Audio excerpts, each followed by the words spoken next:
Ja, her holder vi med en FR 1800 elklæver, som skal gøres lidt hårdt. Så vi lige begynde med at se knive af og lidt senere rem. Kan jeg lige vise, hvordan vi skifter af kniv her.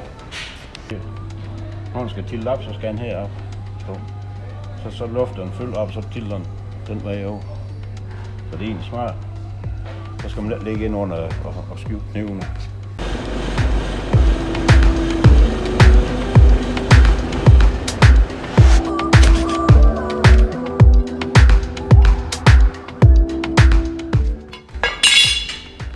Det er meget vigtigt at få den vendt rigtigt, så den skarpe side her, den vender ned mod græsflagen.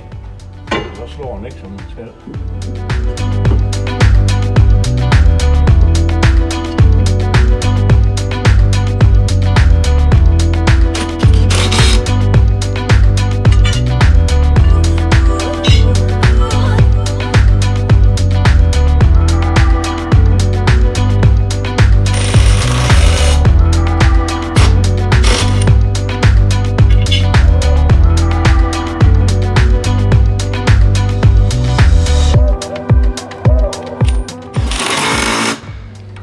Så, det var knivene.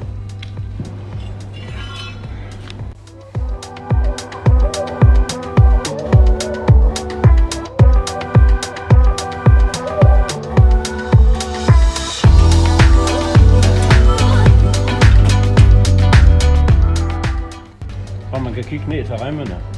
Så skal man se af, om de er stramme nok, eller om de er beskadiget. Så skal de skiftes. Og dem her, de ser egentlig rimelig godt ud. Og hvis de skal strammes op, så skal man løsne de to her. Sådan den er løs her i, så strammer man med den her, kører den fremad. Så strammer du remmene der. Det ser rimelig godt ud, det her. Men husk at spænde dem igen af det, man har justeret med remmen der. Smør man lige af hjulet med fedt, så det kan dreje og køre. Vi vil også sørge for, at det er luft nok i hjulene.